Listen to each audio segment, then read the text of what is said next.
It's Rainforest Mind with me, Kaspa Thompson. Oh, I wasn't sure what I was going to talk about today, but then inspired by a chapter in Robin Wall Kimmerer's Braiding Sweetgrass, which was recommended to me by Stephen Tame, and a conversation last night at the dinner table where Ian was asking me some very straightforward questions that I couldn't understand because it was the end of the week and I was exhausted. I thought I might talk a little bit about the difference between transactions and gifts. Transaction is you've got some money in your pocket, you go to the shop, you think, oh, I want that, I can afford it, you buy it, you take it home, and it's yours. A gift, obviously, is when you receive something and there's no obvious exchange. And yet, there is some kind of exchange that happens in a gift.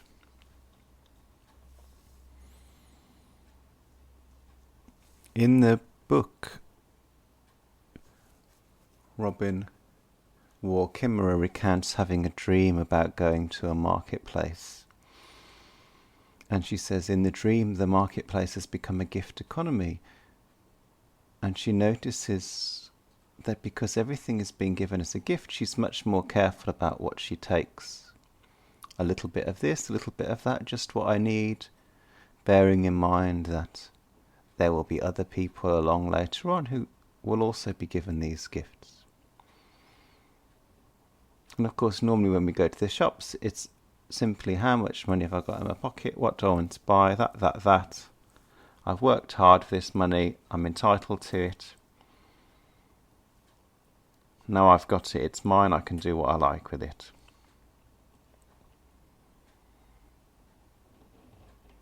Partly I was thinking about this even before the conversation at dinner, actually, as I was making the meal for the community each week. We take it in turns, more or less, to make a meal once a week for the community, and last night I was cooking. And when I was deciding how much rice to cook, remembering that I often do just enough, and Satch's always saying, oh, people eat more, put some more in, I was reflecting on this, how easy it is at the end of a meal just to throw the waste food away because we've already paid for it.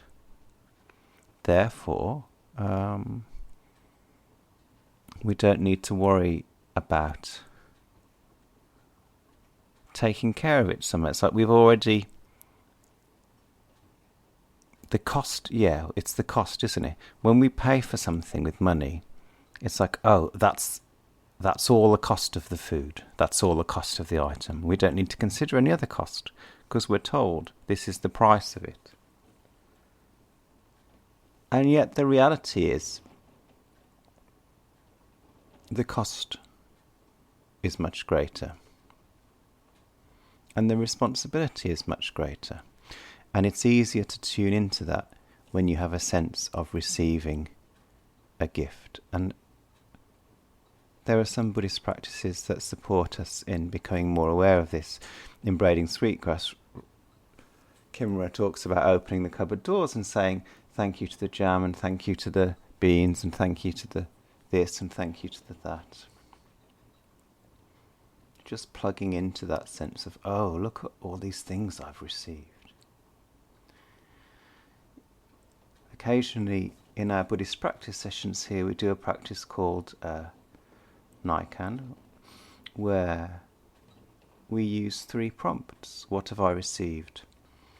What have I offered? And what trouble has my existence caused? Often just looking at 24 hours, say. And actually, even spending time with the first question reveals an unending chain of things that we receive. It's pretty obvious, I suppose, if you really start contemplating a meal, how many different processes, how many different people, how many different sentient beings and plants are involved in bringing that meal to your plate. Even just a cup of tea and a piece of toast. There's the baker, there's the farmer, there's the years of choosing the right sort of wheat to get the right sort of flour. There's the whole natural process that gave rise to the earth that allows the wheat to grow. There's the tea pickers, the fermenters, the baggers, the packagers, the drivers, the shopkeepers. And again behind that a whole host, an unending number of cycles in the natural world that give rise to tea plants. That include connection to pollinators, of course, to insects, and so on and so forth. The plate itself, with clay that's been dug from the earth and shaped on a potter's wheel or poured into a slip mould, glazed, painted and glazed, fired, delivered to the shops.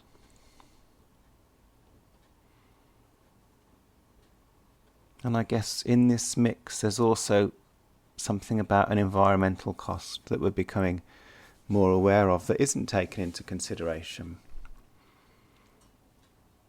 It's not factored into the price that we pay at the till.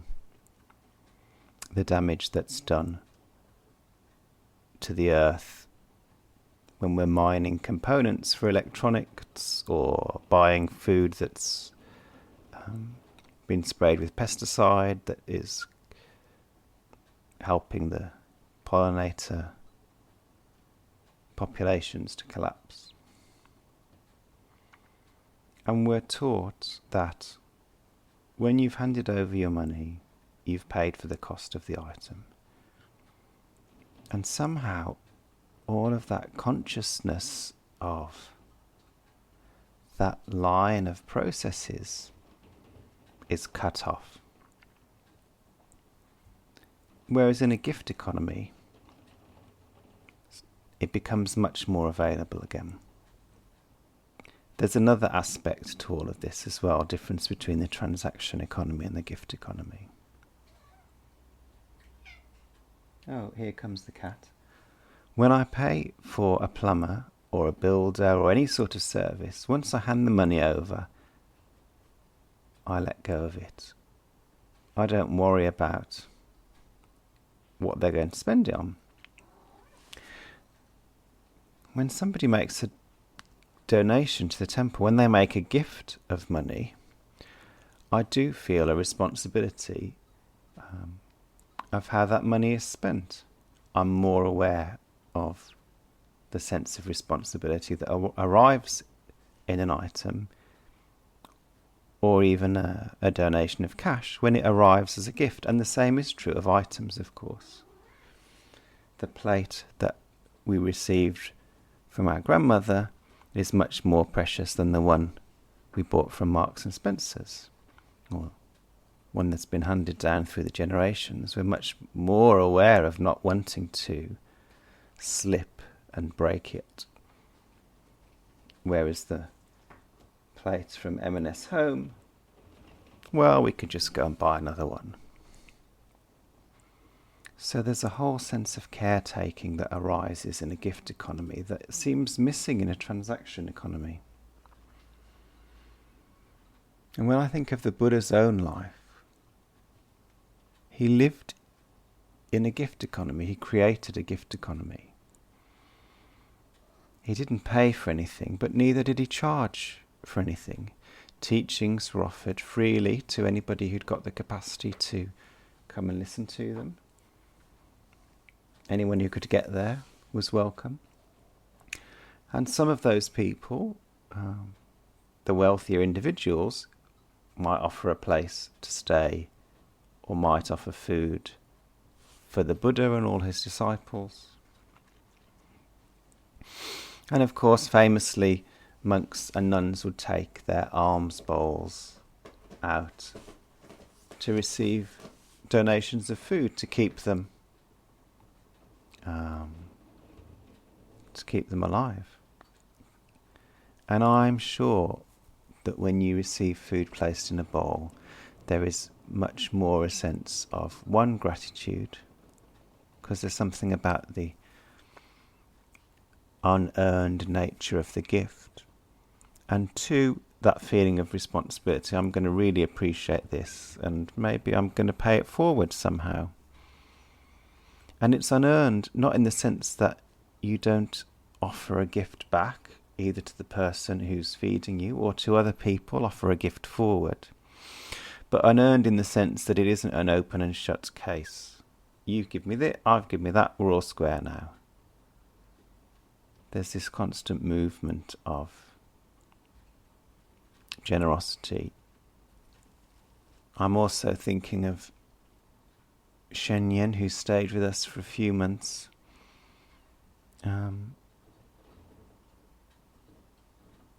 He stayed with us for a couple of weeks as a gift. We were able to do that to support his practice as a Tibetan Buddhist monk. And then he transitioned into being a resident here. We weren't able to support him long-term financially because I guess that's part of the compromise of being a temple in the West. We don't live in a gift economy, so that we live in a mixed economy. I can't give a Buddhist teaching to the electricity company. I can't give them a basket of plums from the garden. So it's a mixed economy. But part of Shen Yen's practice as a monk was to stand with his alms bowl. He spent many years wandering in the way that the early Buddhist monks wandered, with his alms bowl and with a few possessions. And if you want to hear him talk about that, head over to the Amida Mandala Buddhist Temple YouTube channel, and he's given a talk about it, which I'd really recommend. Anyway, this is perhaps less well-formed structurally than some of the other podcast episodes that I've given, but I just wanted to share and think about, and I'm just talking as I'm going, I haven't got a list of bullet points that I want to share, about the difference between this ordinary world that we live in, where everything is, you give me that and I'll give you this in return.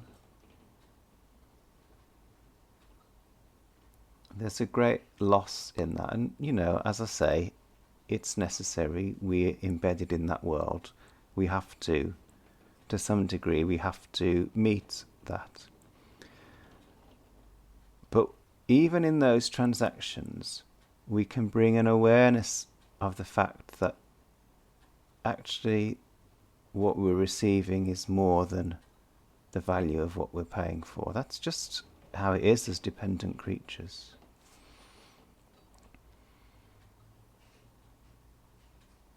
And when I'm thinking in that way, I make sure, for example, there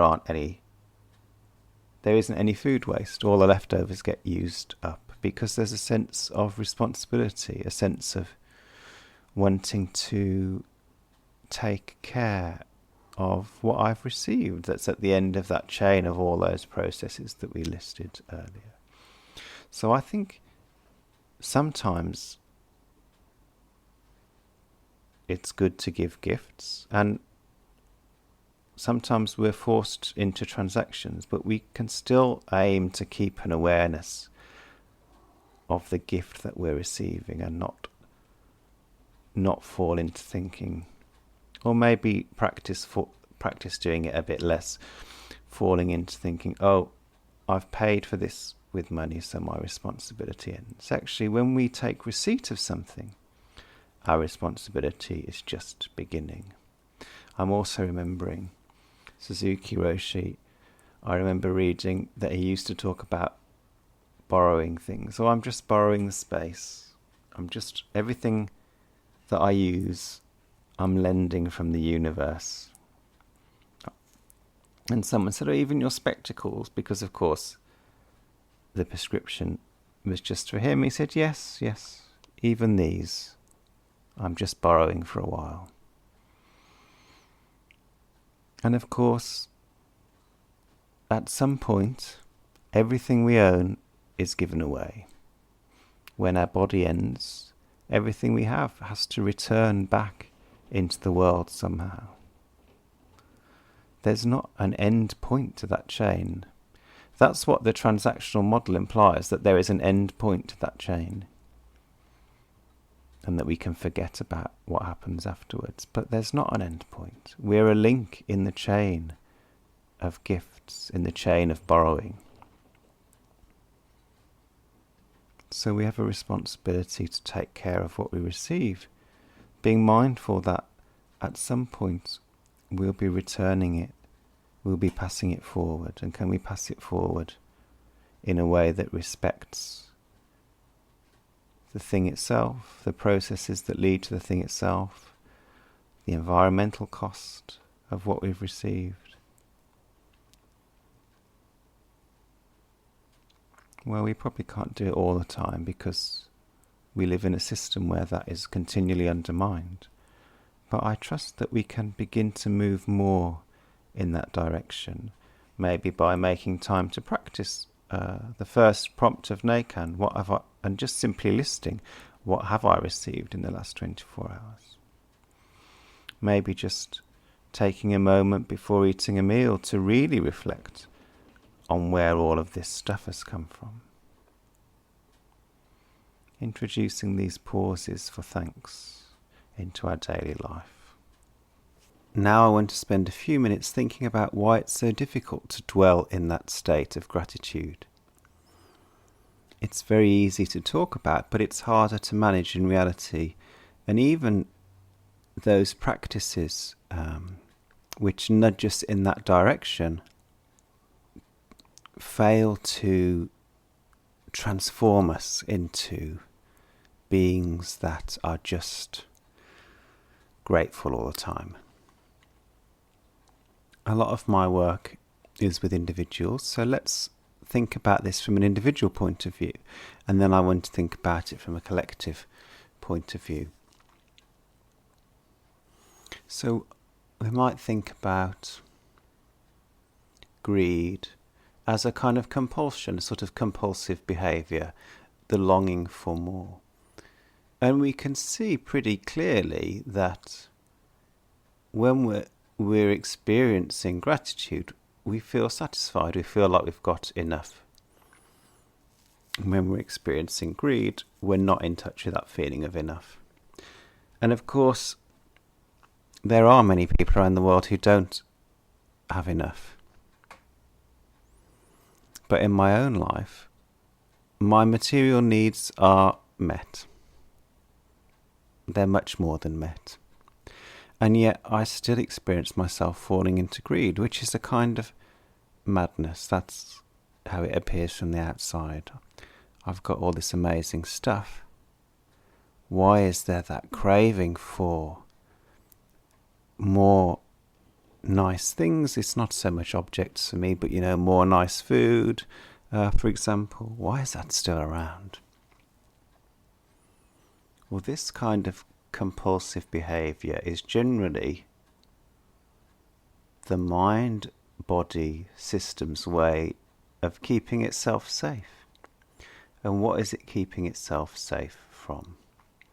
Keeping itself safe from feeling some pain, some hurt, that the compulsive part fears will be overwhelming. So it steps in to distract us, to get our attention away from the painful feelings, to fill us up with something that isn't that hurt. This sort of compulsive behaviour is reactive. There's some trigger in the outside world that pushes a button in us that takes us back to our childhood, even on a less than conscious level. It keys into some feelings of rejection or abandonment or shame that we weren't able to process at the time, and we still haven't processed. And then the compulsive behaviour kicks in, driving us to, in this example, to greed. Compulsive behaviours, of course, can also drive us in the opposite direction. They can create distance, they can create a collapse in the system, they can create, or whatever the opposite of greed is, wanting to push things away. And over time, those compulsive behaviours can turn into regular behaviours. They can become, instead of becoming reactive, they just become an ordinary way that the system keeps itself safe. I know there's triggers out there and I don't want to let you near them, so I'm going to continually engage in some low level or high level greed just to make sure that you're not really exposed to anything that might be too triggering. And I think the essential trauma, the sort of existential trauma that we all carry, as I peel back the layers, support my clients to peel back their own layers and trace back what is it this compulsive behaviour is afraid will happen if it doesn't kick in. We find our ways to those moments of trauma, and they are all about separation, about lack of relationship. If a child experiences something horrible and there's someone there to support them, to hear them, to listen to their experience, that generally isn't the kind of trauma that gets stuck in the mind-body system and needs processing later. If something happens and there isn't that space, that's when it gets lodged in the system. It can be something quite small, can be something quite big. Everybody I speak to, clients, therapists, friends, we've all had some experience of this trauma of separation on some level, even if it's just as simple as bringing back a drawing from school and wanting it to be stuck on the fridge and it not getting stuck on the fridge. So there's that existential trauma of separation that is very powerful, that we weren't able to process as children because we didn't have the capacity, that we weren't supported by the people around us to process. So these compulsive behaviours come in as a way of avoiding having to do that, of having to feel that pain, because they don't trust that healing is possible. So that's on an individual level, but we're all carrying around some wound of that kind in this society. We've all got that trauma of separation. I think there's a collective trauma of separation, and I think you can trace it back through the generations from our move from small tribal groups when we were gathering our food in the forests and jungles, to when we became settled, when we transitioned into farming, and over time farming becomes industrialized. That separation increases. We're more separate from the natural processes of the world. We're more separate from each other because, in some ways, because we're embedded in much larger tribal groups, in much larger societies.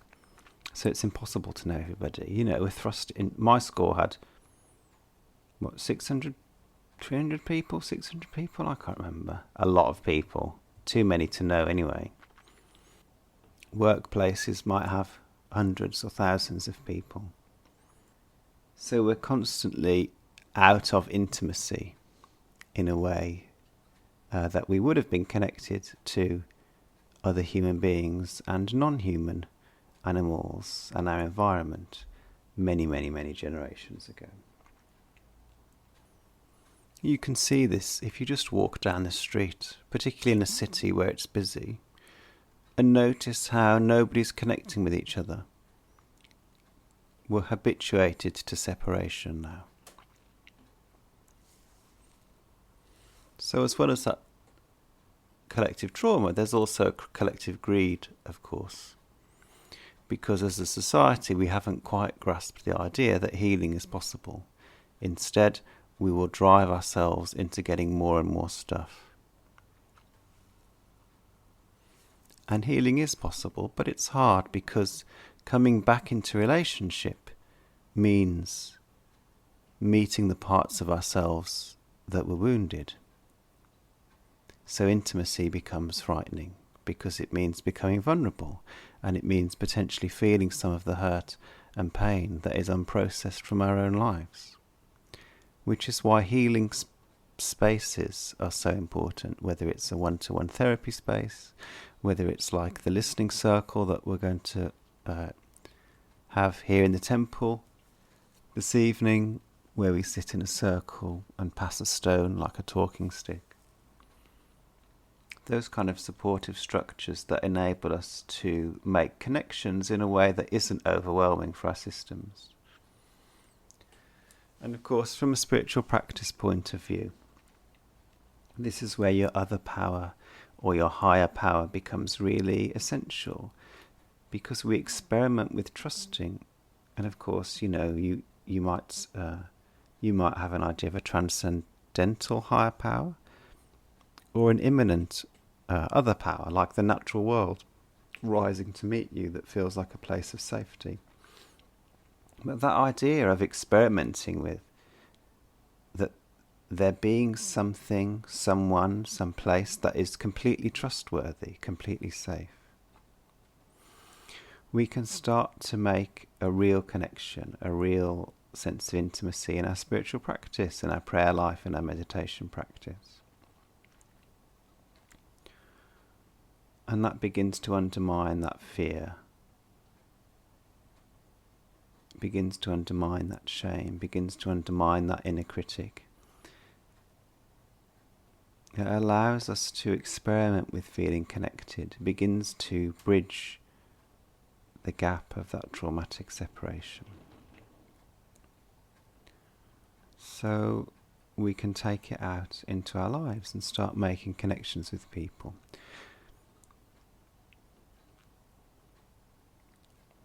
Hopefully that gives you some sense, and it's perhaps a bit theoretical, I apologise for that, but gives you some sense of why it is so difficult to stay in that place of gratitude, because we're all carrying around these wounds of separation, and we're all trying to deal with them in these dysfunctional ways. And also shows hopefully the importance of finding places where we can meet each other safely, with kindness, with love, I suppose. As we feel loved, we relax, and then it's easier to feel gratitude. So I guess if you want to take this forward, there's a few things to keep in mind. There's those almost mindfulness practices that we talked about at the beginning, saying thank you to the world. There's the practice of finding a safe space of other people to connect to. There's the practice of experimenting with some kind of other power or higher power. And there's also a place for finding healing and healers, whether that's skilled psychotherapists or engaging in traditional plant-based medicine, like one of my friends did before Christmas, that allow us to meet ourselves and heal those wounds. And all of these things together can support us to come back into that place of gratitude that as a collective we've strayed away from. Thanks for tuning in to today's episode. Remember, you can subscribe on Stitcher, iTunes, wherever you get your podcasts from. Do leave us a review. What else? If you're interested in my therapy practice, take a look at my website, www.kaspaThompson.co.uk. That's KASPATHOMPSON. I see clients face to face in Malvern in Worcestershire, but from all over the world via the magic of modern technology. Thanks again for listening, and I look forward to speaking to you again on another edition of Rainforest Mind.